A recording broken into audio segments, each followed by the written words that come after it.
Hello everyone and welcome to this week's lecture video. So this week's lecture video is connected to one of the major portions of the hat. So as you've noticed probably as we've now taken this turn in our course content for this semester, we're now starting to focus on writing portions of the hat and applying the knowledge from the textbook and the things that we've talked about at the beginning of the semester to our own organizations. So we'll get right into it. So this week we talk about step 2 in the process that Kennedy lays out for us, and that's acceptance.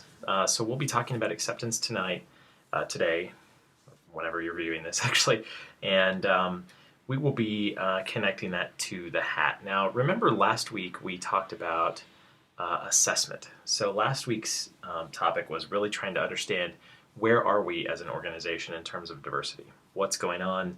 What do we have in place? What do we not have in place? Those kinds of things. So this week we take a little bit different approach when we talk about acceptance and what we need to do to be inclusive of people, but also what might be stopping our organization from being more inclusive. So we'll talk about those things as we move along. So first let's talk about what acceptance is. That'll help us frame up exactly what we'll be writing about for this hat project. Okay, so in terms of acceptance, Kennedy says that acceptance is creating a desire to lead in everyone. So it's about having a distributed leadership model. You may have heard or read about or learned about distributed leadership in your different classes that you've taken. So what she argues is that everyone should have a desire to lead in one way or another. The other thing that she says is that we have to be open-minded to differences. Now she goes on to talk about what some differences are that we can, in organizations, take advantage of for business impact. And we'll talk about a couple of those in just a moment. But really, acceptance is being open-minded to these differences and being able to understand that differences can actually move our organization forward. The differences can help propel business results, okay?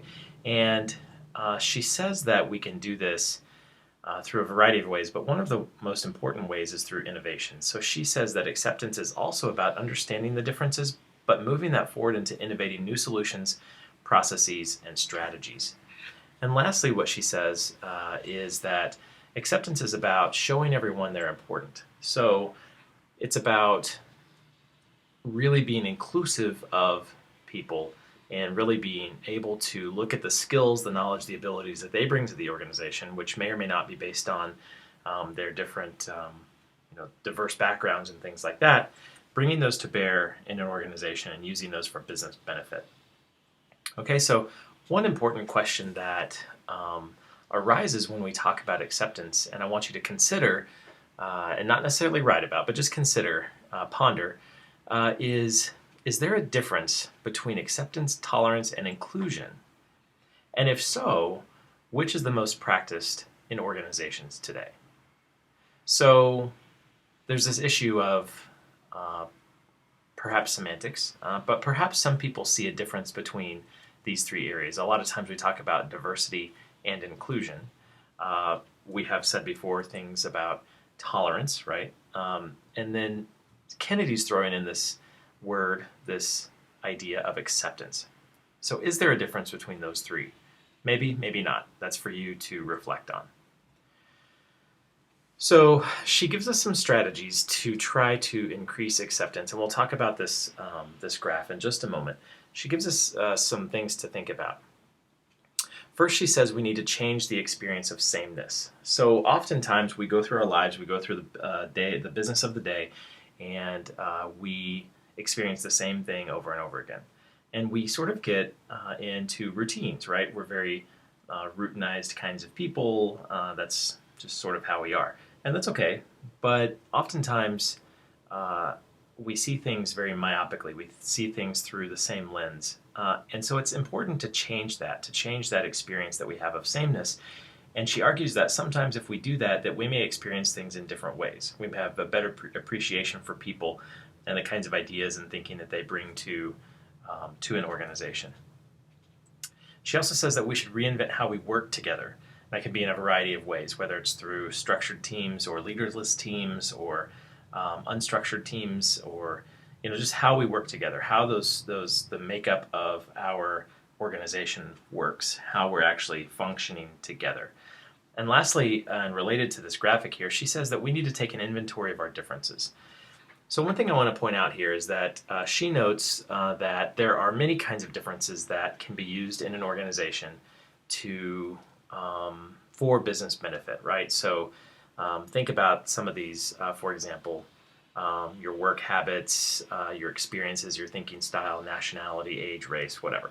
So there's all these differences that we can use, use these differences to create diverse teams, right? Teams of people who are exceptionally diverse, who are working together well, things like that. So if you look at the dimensions of differences, we do need to think about those things, right? If we have the same people on a team who all have the same thinking style, we're not going to get any great new ideas. We're not going to get that innovation that she says is so important for organizations. So all of this is good. I do want to offer just a bit of caution here, and I believe Kennedy does as well. But the caution here is that if we think about diversity in some of these ways, that it becomes easy for us. So let me give you an example. It's easy to look at work habits. So she says that work habits are a dimension of difference, and they are, right? Sometimes people work better in the morning, sometimes they work better in the evening, sometimes people work better remotely, online, maybe they work better in person, whatever, right? So work habits are an important dimension of difference. At the same time, we have to be cautious about saying that that is an important or a paramount kind of diversity for us. No one in this country has ever been jailed because of their work habit. They've never been discriminated against because of their management style, right? So these kinds of things that are sort of, quote, easy, we have to be careful about. And it's important to think about some of these other things: race, age, gender, religion, sexual orientation, nationality, that sort of are a more socially, and in our society, a different, it's got a different level to it, right? So we just need to be careful about that. We need to be careful about saying that, oh yeah, we have a diverse team here because we have different competencies. Well, yes, that's great. It's great to have different competencies, but it's also some of these go far, far beyond just having a good team put together.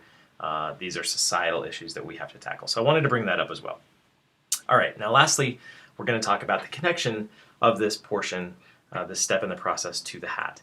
So remember that in the syllabus, I'm asking you to do this. In this section, consider the barriers and the benefits to engaging in diversity efforts. For organizations with sophisticated diversity efforts already underway, include what additional initiatives or approaches might be beneficial. So think about continuous improvement, for example. So what additional things would be could you do in your organization? What kinds of leadership capabilities would be necessary in your organization to increase the diversity and inclusion of the workforce? So I'm going to look for specific things in this hat. Make sure to talk about the barriers and benefits. Make sure to talk about what kinds of things might stop diversity from advancing. Make sure to talk about the benefits that your organization could see from that. Some of you may have very sophisticated organizations in terms of diversity, and some of you may not. So keep that in mind as well, and make it contextual, right? You got to talk about it from the perspective that you're using, the perspective of the organization that you have, and that's all that you have to work with, right? So keep that in mind. And then lastly, what kinds of capabilities are necessary? So think specifically about the kinds of leadership, the leadership skills, the abilities, the styles that are necessary to increase this issue of diversity and inclusion. Okay? So if you have any questions, let me know, and good luck on this portion of your paper.